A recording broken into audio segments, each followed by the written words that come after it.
Hello, everyone, and welcome back to another episode of Chakra-Care for the Creative Soul. Today, we're diving into something deeply personal and profoundly timely. So, I have so much to share today and unpack around how to reclaim your creative essence in a world shaped by AI and automation.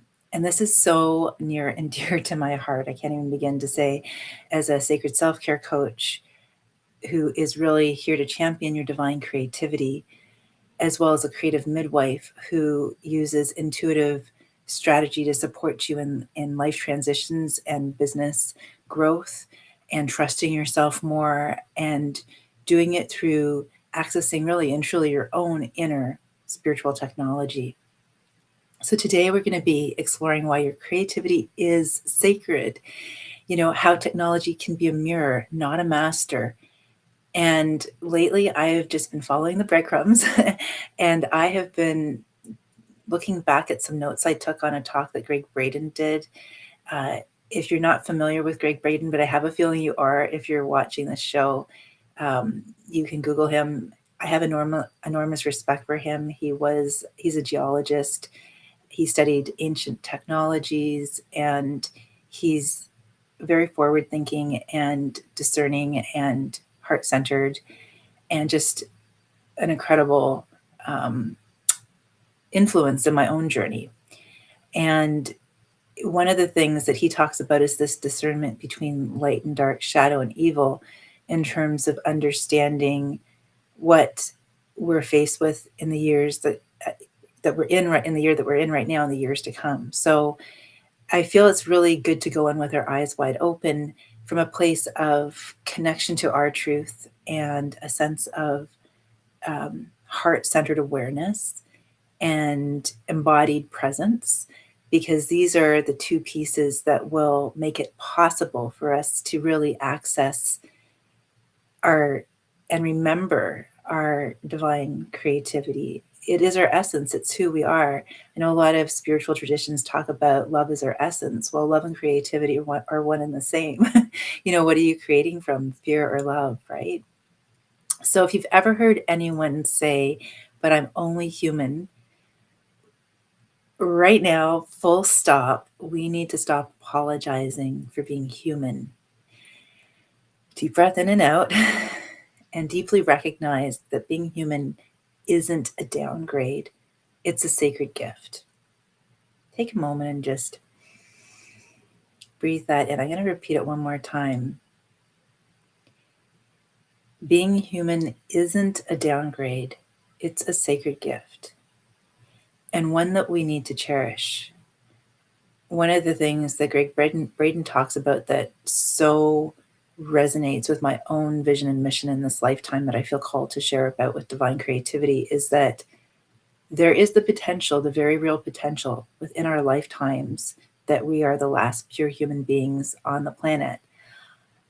I trust and know that this doesn't have to be the case. However, that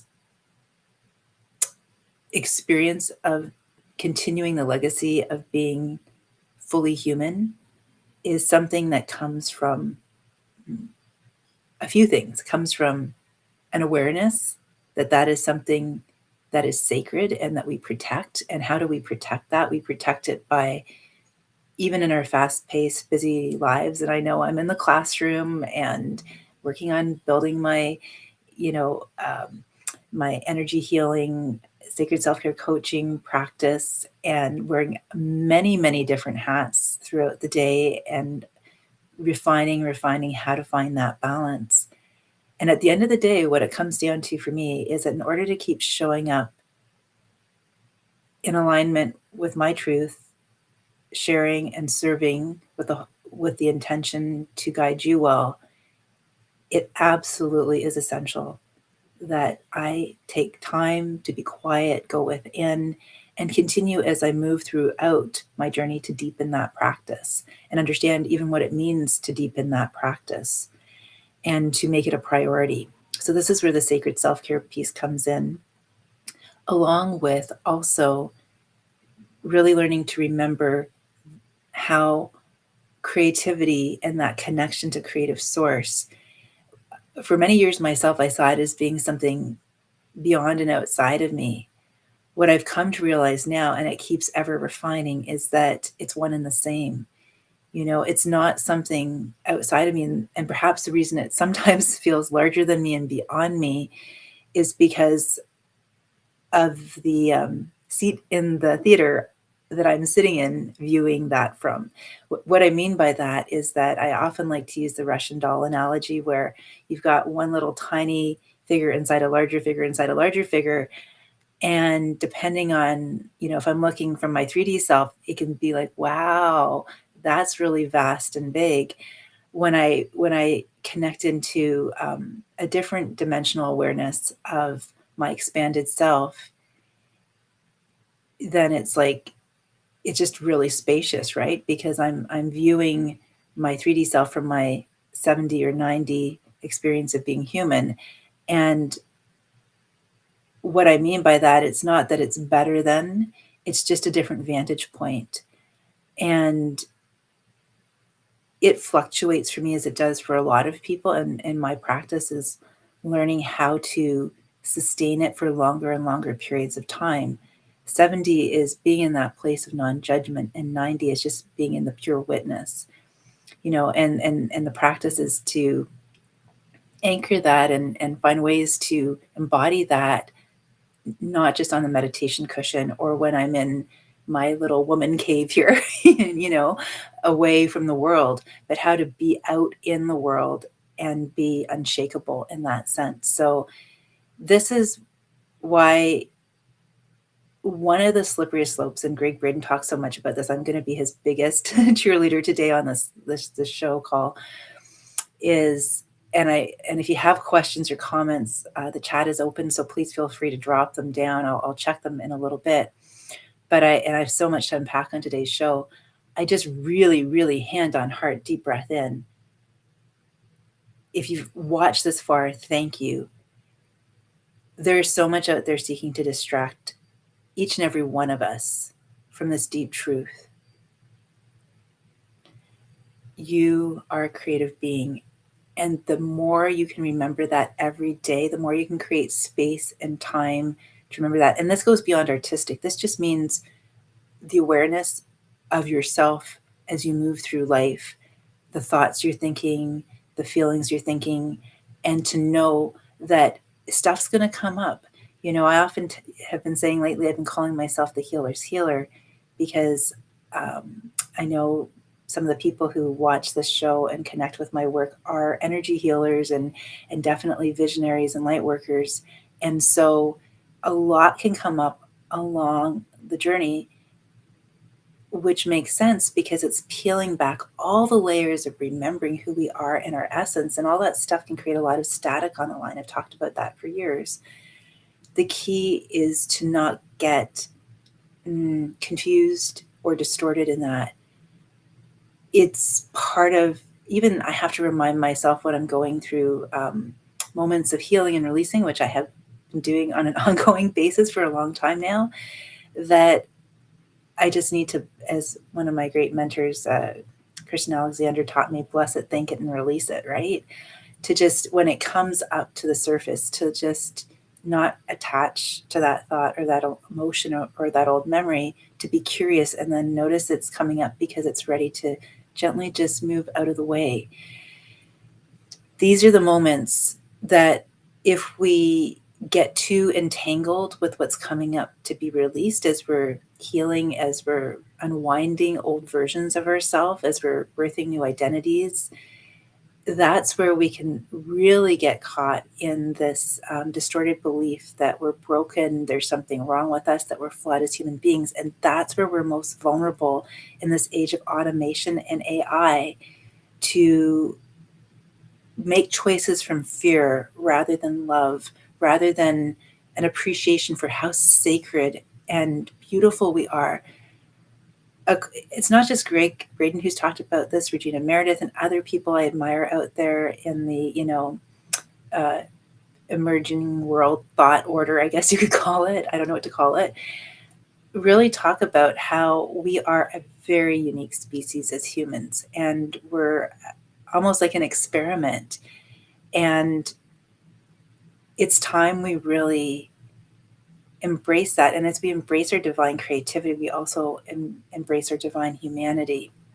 Of course, we can look at all the things going on out there in the world that are, you know, um, really heinous and troublesome and not the highest version of our humanity. And at the same time, each and every single one of us in this moment, right here, right now, can make a choice in terms of what you focus on, what you nourish, what you pay attention to, what you transcend. These, the love, the compassion, the creativity, the empathy, the sympathy, the innovation, the kindness, the love, the humility, the integrity, these are all the pieces that can help us to reclaim who we really are in our essence. And why is this so important right now? I've got so many notes here, and I'm just free balling here. Is because while we've been living our busy day-to-day lives, refining our own inner journey process, whether you've been aware of it or not, and I don't tend to watch. Excuse me. I've got my big throat chakra crystal friend here with me. I've been noticing my throat has been really raspy today, so I've got my beautiful throat chakra crystal and my glass of water here, because I feel like as I share all of this with you, there's going to be a lot of throat chakra clearing on this call today. 2030. I never really fully grasped what 2030 was about on a 3D level until I listened to Greg Braden's work. And it's something that's being touted as the fourth industrial revolution. And I usually speak in broader brushstrokes. And today I feel like I absolutely need to name it, because when I name it before all of us, then there's a choice before each and every single one of us when it comes into our field of awareness to reemphasize why caring for our inner world as much as the outer world, and not allowing ourselves to get totally sucked in and distracted by the outer world, is where we really source our creative power, our divine creative power. Because this fourth industrial revolution in 2030, I'm going to unpack it in a moment, is really going to matter not only to yourself, but to our collective humanity and the trajectory of it. So I just want to sort of back up for a second and just talk about that word divine, because I'm talking about divine, and I toss that, I sprinkle that word into all my shows a lot, and I haven't really unpacked it before. And I feel, again, simpatico with Braden's idea that it's beyond dogma. It's this idea of our capacity to really connect on an essential level to our ability to co-create beyond all limitation, beyond anything we've been taught. That's why I often, in my copy, in my articles on my website, I talk about you're so much more than you think you are. A lot of our journey in this lifetime, for so many of us, is unwinding all of those limiting beliefs. And they're not just personal limiting beliefs, they're collective beliefs. They're things we've been taught. They're things that are mirrored back to us through media that offers us a distorted perspective of who we really are, through news, through, so many, through even religion can have beautiful moments in it, and there are distortions in it too. Anything that's particularly got a handlehold on keeping us stuck in suffering and feeling powerless and feeling victimized or like a victim, or not good enough or too much or not enough, to the point where we give our power away and we have no ideas and we're disconnected from our imagination. I can feel the energy coming through when the words come in faster than I can say them, right? This is what we're talking about here today. So, simply said, the divine human has remembered how creatively boundless it is to be human beyond all perceived limitations. There it is. All those beautiful human qualities I had just mentioned before, I'll just mention them again. At the creative core of your being are forgiveness, loving without expectation, imagination, innovation, empathy, sympathy, compassion, kindness, all of these beautiful qualities, right? Heart-centered qualities. We can't think our way through this evolutionary process. It needs to be embodied. And when our bodies even speak to us with, health issues or concerns, rather than, fighting it or saying the body's betrayed us, it's really about honoring our bodies and loving our bodies and listening to our bodies and caring for our bodies as our temples, right? Because yes, we have both light and shadow within us, and that's very different from good and evil, let alone perceiving ourselves as flawed or broken. And I love how Greg Braden again refers to this distinction, this discernment between light and dark versus good and evil, because he talks about how light and dark exist within and outside of us in a world as a neutral expression of polarity. He refers to light and dark as primary forces of physics in a world of polarity, and that we need light and dark to hold our world of polarity together. And the key is that they're passive forces with no intention. And then goes on to explain that evil is actually, in truth, a secondary force that passes through these polarities and is an active force with a purpose. And that key purpose, highlight, bold, underline, is to not deny our divinity. And I would even add on to that, is to deny our creative divinity. The key difference is that evil is an active force and it has a purpose to deny our creative divinity. So let's just pause for a moment here and notice any of those times we have been harsh on ourselves. I know I've spent years being a card-toting member of that school of thought. Got lots of t-shirts in that old closet of seeing our mistakes and shortcomings as character flaws. What if we were to see them as sleeping gifts? Breathe that one in.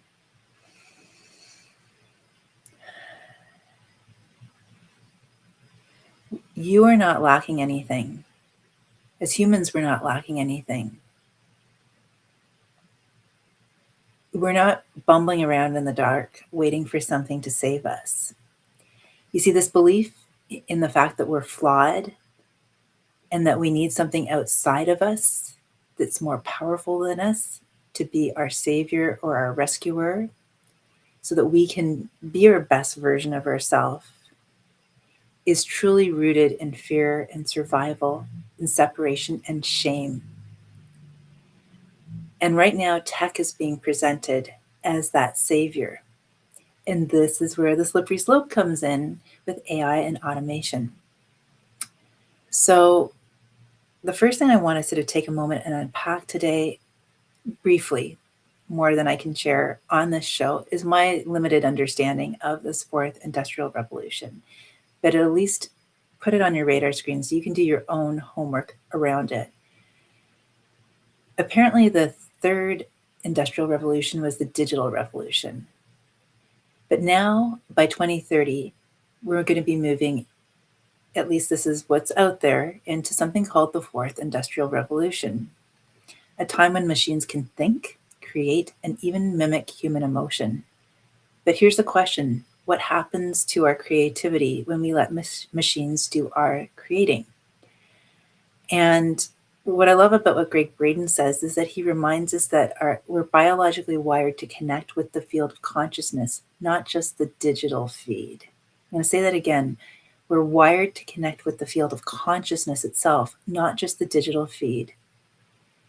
This revolution isn't just technological, it's a test of our discernment. And this is where the sacred self care comes in, as I see it, because if we're so overwhelmed and busy, and yes, time does feel like it's speeding up, and that's because it is, our relationship to time, our relationship to ourselves.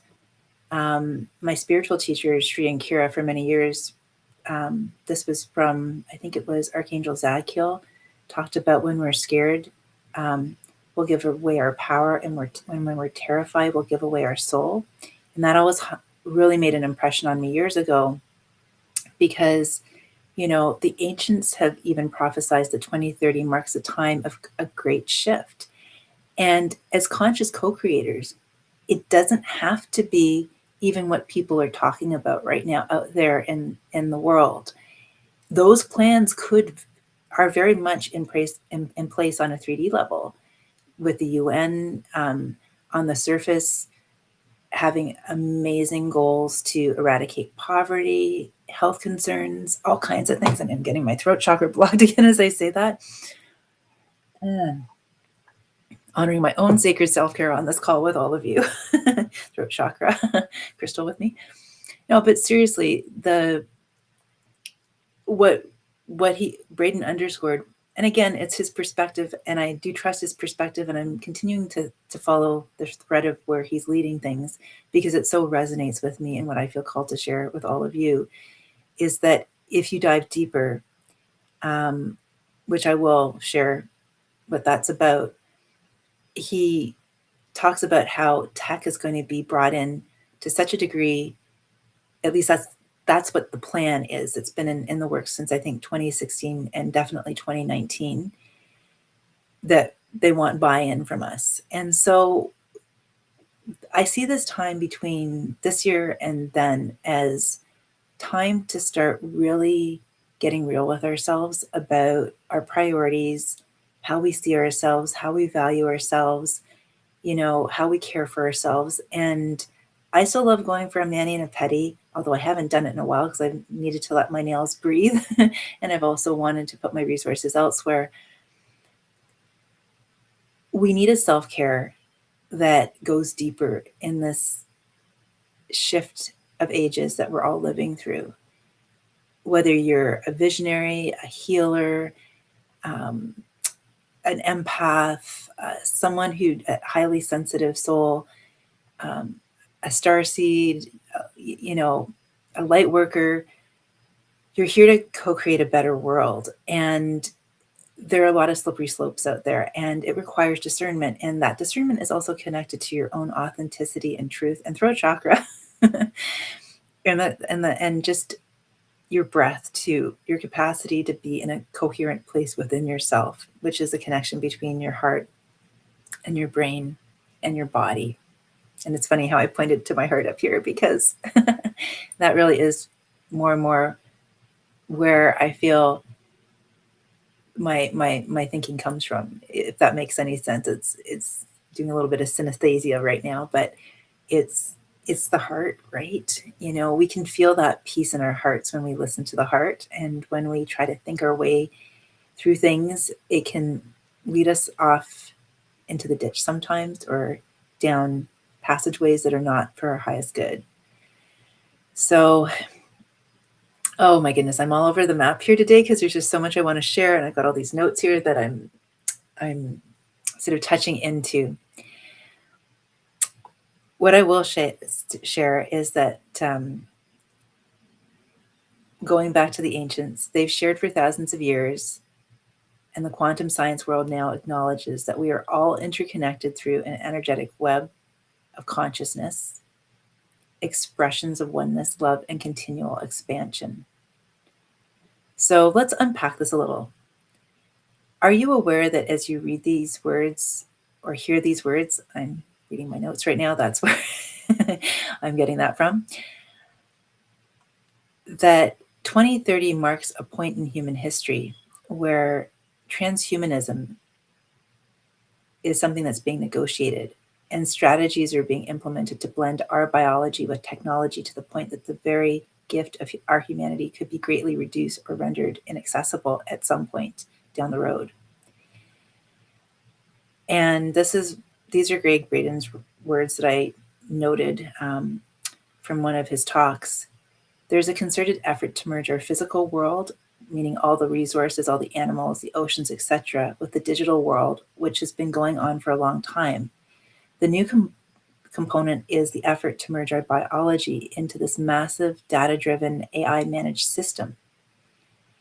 And he talks about how the United Nations and their Sustainable Development Goals, the WEF, and many of the governmental agencies are writing policies and laws that are being enacted with 2030 in sight as a date to have this merger accomplished. He talks about how the only way this can happen is for the first time in human history if we merge our human biology with the needs of the outer world. The shift is that in the past, we changed the world to accommodate us. Now it's being flipped around. I mean, there are a lot of inversions happening right now and have been happening for quite some time. You know, we're living, as some people talk about, in this time of the Kali Yuga, where up is down and down is up. So now there's this move, this push to replace our natural biology with synthetics, such as computer chips in the brain, AI, chemicals in the blood, RFID chips under the skin, nanosensors running throughout the body. And this is where that sort of push-pull between good and evil needs to be recognized. So, as I mentioned earlier, just to kind of emphasize and underline it. I'm getting a little tongue-tied today, my goodness, so much coming through me, is that when we talk about duality or polarity, if you will, it is, like I shared earlier, it's passive. It has no agenda or intention. It's just what holds this kind of night and day, up and down, cold and warm, experience in our 3D reality.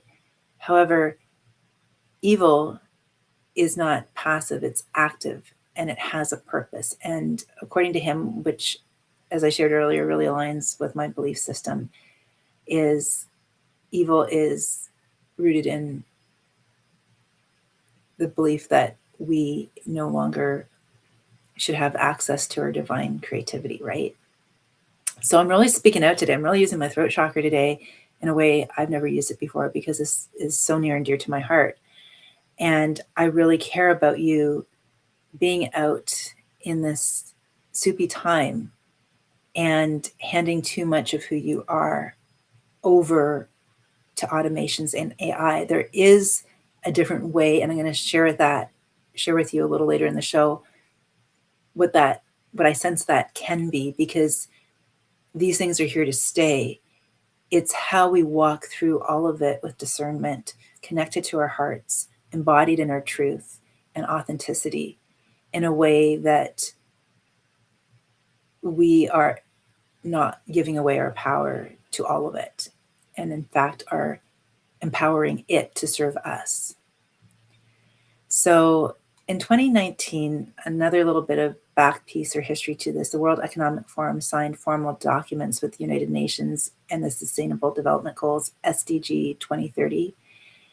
And there are 17 goals in this document, such as I mentioned before, food security, the end of poverty and global health, which at first sound ideal until you take a closer look at how they're going to implement them. And it's this merging of our digital and biological worlds together. And this is why, again, our divine creativity is not just about making art. It's about expressing your soul through form. It's about infusing your work with your frequency and your energy and your essence. When you create from stillness, your work breathes. It carries a resonance that no algorithm can replicate. And, the algorithm itself is something that can be fear-inducing psychologically and create scarcity and competition. So it's like the real modus operandi, the real impetus is to transcend all these places that hold us, and it feels like there are even more coming at us now more than ever, and some of them we may not even recognize at first. Just to paint a picture here, and there's probably way more than I can share on today's show. I'll have to do a sequel to today's show, and that's okay too, is that, again, these are from Braden's work, and I have to give him a shout out, because these were the things that really stood out when I listened and read some of his things. He talks about new scientific discoveries that are revealing to us that we are so much more than we've been taught to believe we are. And some of the examples were like, when we replace our natural biology with a synthetic technology, our natural abilities begin to atrophy. This is the one that really got to me. It used to be believed, he said, that we had a certain number of brain cells until our last day on Earth. And now we know that that's not the case. We have something called neuroplasticity. And the important point here is that when our brain cells are engaged in a meaningful way, within 7 days, they will begin to, they will be good. They will be strong. But if we don't engage with said brain cells, within 7 days, they will begin to atrophy and die off because the body believes they are not needed. So this is where the slippery slope comes in with automations and AI, as I see it too, is when we replace our natural biology with synthetic technology, it's not an upgrade. It's not part of the evolutionary process. I totally agree with Braden on that. He calls it devolution, and I couldn't agree more, because it's this idea that little by little, it's the thin edge of the wedge, oh, a little more dependent on this, oh, a little more dependent on that.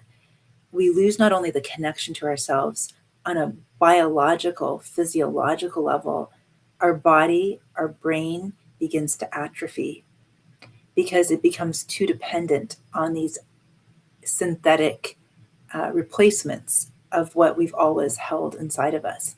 Now, I don't want to paint everything with a huge brushstroke in one sense, because I know pacemakers have been around for a long time, and there are probably life-saving technologies out there. You might even be a recipient of one, and I want to honor and respect that. It's just that we really, really need to also balance the hoopla with the discernment, because something that Greg Braden shared in one of his talks that really, really, again, confirmed that concern for me was his reference to transhumanist Yuval Harari, who's been working closely with the WEF. He declared humans are hackable animals. And this is a term from computer programming, as I'm sure you're well aware of. And in computer programming, the term right level permission means you can change the code that determines the output of a program. So this reference was Harari claiming that we have a right level permission for human DNA, and the implications of that have not been acknowledged. So this is where, there's a lot of stuff that just pinged for me, and I'm just sharing it with you, and maybe it's a little bit of a brain dump right now. But these are just sort of sound bites of various things that caught my attention that were of concern to me. And here's another thing. Now I'm just spitballing here because that's so many notes that I wanted to share with all of you today. It was when Braden talked about how in the past 7 years, biology has shifted to seeing our bodies as information systems. And again, this is, you start to see the bridge between tech and computer language and how that's being transferred over to the human body, right? He talks about how in the human body there are 50 trillion cells, and each of these cells is equivalent to a microcircuit, a nanocircuit, almost an equivalent of a gated circuit, each one with an input and an output. There are components within the cell that do all the things a circuit would, that are the equivalent of transistors, resistors, and capacitors. And every cell emits photons, particles of light, and every cell receives photons. And so light is information. And we are constantly in dialogue with ourselves and each other, if we don't know what we're saying. So this is where he was talking about the light the life force on a light level in our being, and how our cells store information just the way we do on a computer chip. So the DNA in every cell holds a record of every successful genetic transaction of our entire species. That record is immutable, transparent, and secure. And those are exactly the words being used to describe blockchain technology, which mimics everything we already do in our bodies. Those are his words. So to deny human divinity in the process that's unfolding is really key here, right? Like that's the part where, I don't have a science background, although I've always been fascinated by science. And this is where really understanding some of the science, and there's more here, I'm not even going to go into it right now, is really, well, maybe I'll share this one. I'm going to share this one. What the heck? It's everything in the kitchen sink today on the show. Another example is a human being has 3.5 trillion volts of electricity. It takes 8,070 12-volt car batteries to fill a football stadium. It takes 371,000 of these stadiums filled with batteries to match the wattage potential of one human being. 0.07 volts in every cell times 50 trillion cells on average equals 3.5 trillion volts of electrical potential. And these are the potentials when he talks about our divine, our divinity as light beings, as on a physiological level, let alone a spiritual level, this is what we could be handing over to, automations or to implants that little by little chip away at our being, pure humans, right? And with more of these synthetic bits and pieces in us, because I know people have metal stents in their body. I'm not talking about that. I'm saying that the more we say, oh, that's great, we could do even more, to the point where, it's like, I don't have to think for myself. I don't need to be connected to my creativity, my imagination. Everything out there can do it better than I can, and for me, more quickly, more easily. And then I won't be as stressed. This is where the sacred self-care comes in, because stress, again, is not what's going on out there. It's our response to it. It's the message we tell ourselves about everything that's going on out there. And the real transcendence is being able to be in the world we're in today and be connected to that love, that truth, that creativity, that divinity, that compassion, that forgiveness, that tenderness, that warmth, that kindness, that forgiveness, and embody that and radiate that through our light, through our wattage, through our voltage, literally, so that when people are in your presence, they don't know why, but they just feel better. They feel calmer. They feel entrained to become more coherent themselves. That's the real inner technology that we need to remember that we have. And we have to be valuing it as sacred and making the nurturing and preservation and restoration and optimization of it just the way we'd optimize our iOS settings or computers or whatever you want to call it. We need to have an internal optimization as well too. And that's what's near and dear to my heart. That's what really called me to share all of this with you today. Because at the end of the day, when I love that piece he talked about that I shared with you about the wattage and the voltage, because as electrical beings, as also light beings, this is not fluffy bunny stuff. This is based in physiology and, the way our body actually exists, is that we need healthy bodies in order to, with healthy, strong DNA, that we have access to. We need to be looking into ways that we can access more of that, understand our own inner operating system, whether it's through breath work, movement, being out in nature, sound, light therapy, gentle movement therapy, there are all kinds of things out there, mantra meditation, what we put into our bodies, the cleanness and the quality of our food, the air that we breathe, you know, how we can, most importantly, how we connect with each other, you know, as human beings in a way that our bodies can produce the neurochemicals that we need to feel bonded and secure and securely attached to one another, and empathetic and sympathetic. These are our that's what makes us sacred. That's what makes us amazingly divinely human.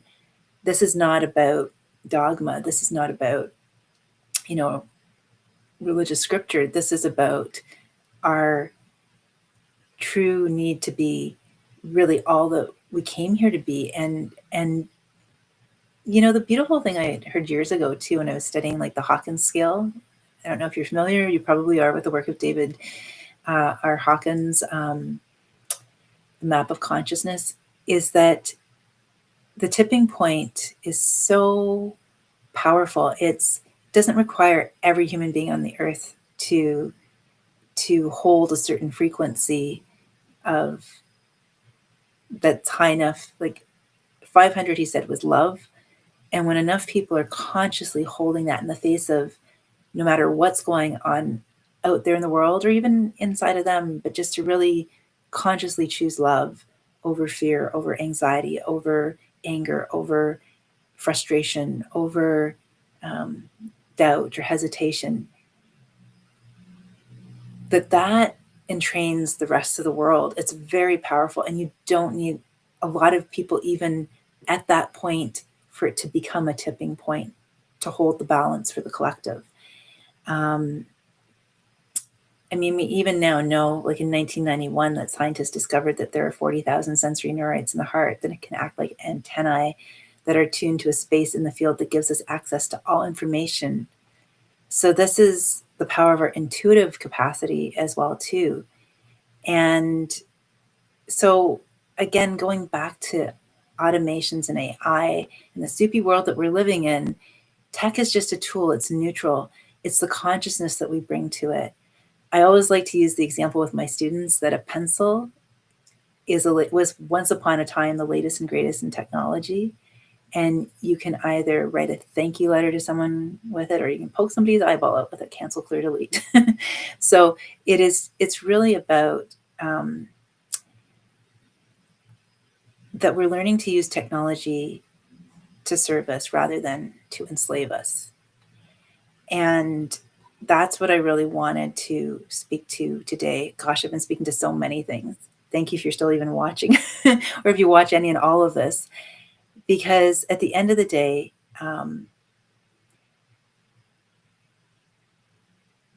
my heart on this matter, because I've sat with it a while, and only take this if it resonates for you, is that AI is not going anywhere fast. It's going to be here with us. And I feel that being said, just the way we choose how we want to engage with ourselves and how we want to engage with others, and we're open to learning and growing how we can be more present and more connected and more heart-centered.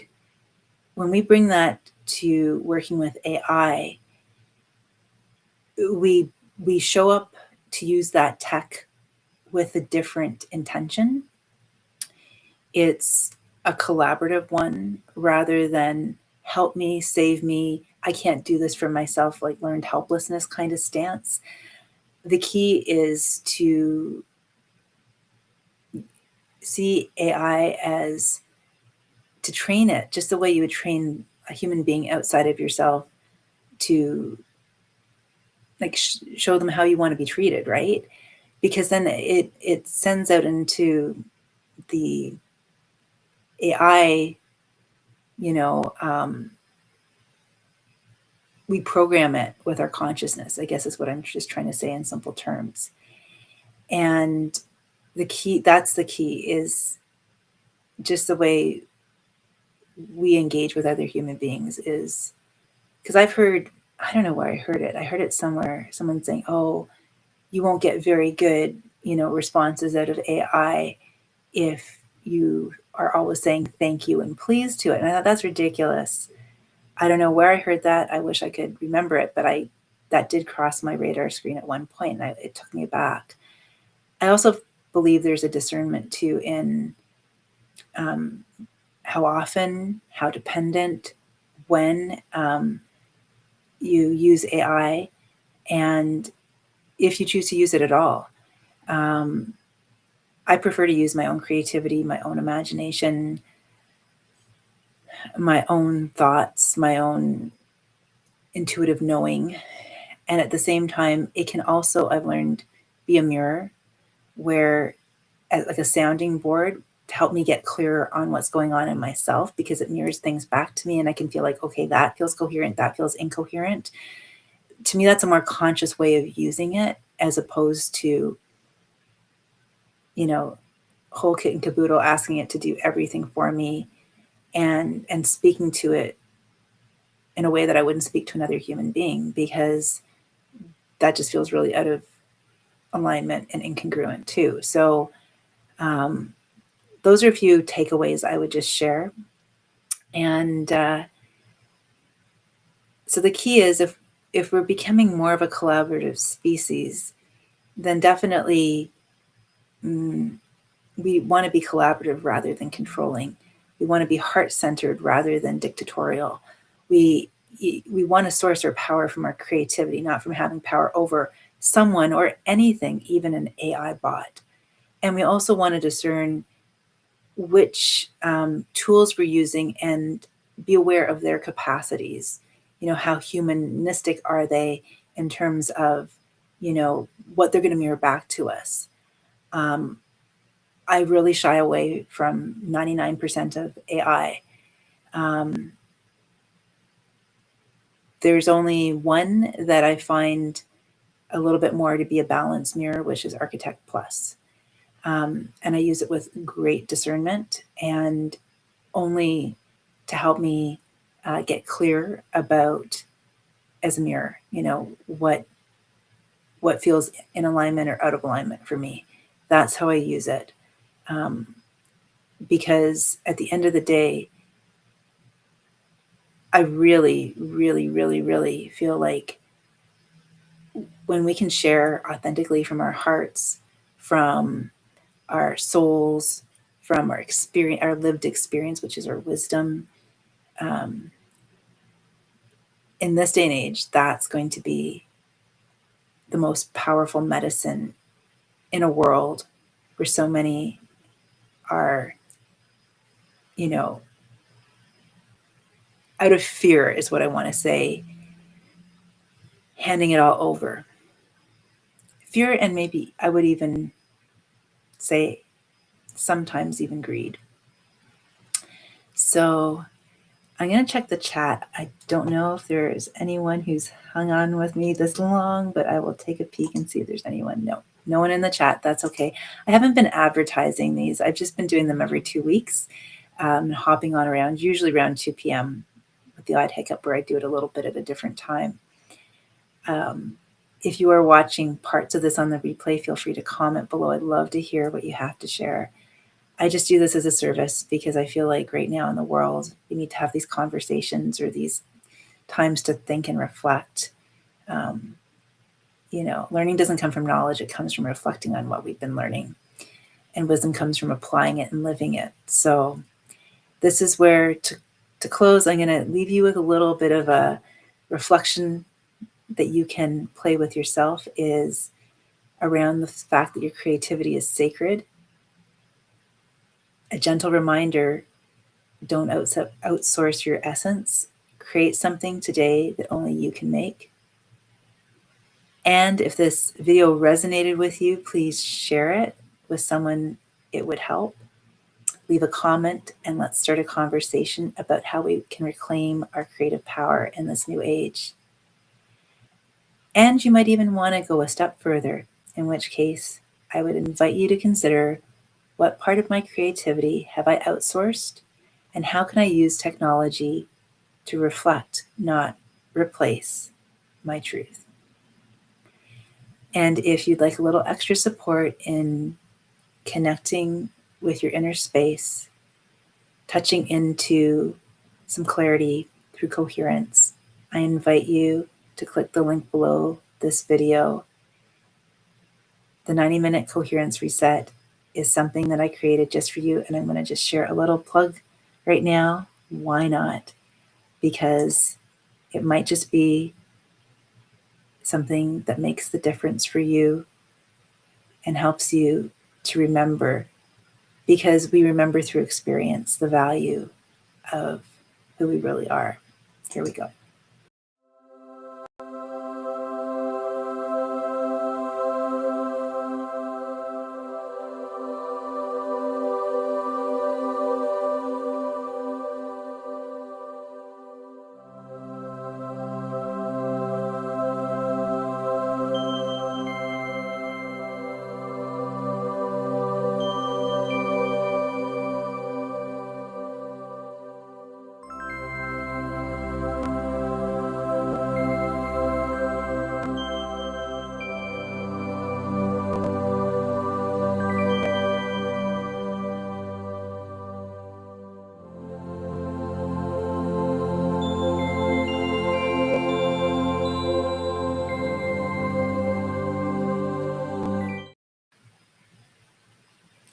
Well, it's been, oh my goodness, I'm looking at the time of this show. I think this is the longest show I've ever done.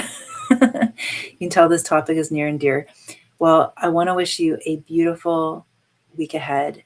Connect with your creativity, trust yourself, take time to just be with yourself in a space and place that brings you joy, that restores your energy, that makes you feel full with the fullness of the beauty that you really possess and that you have.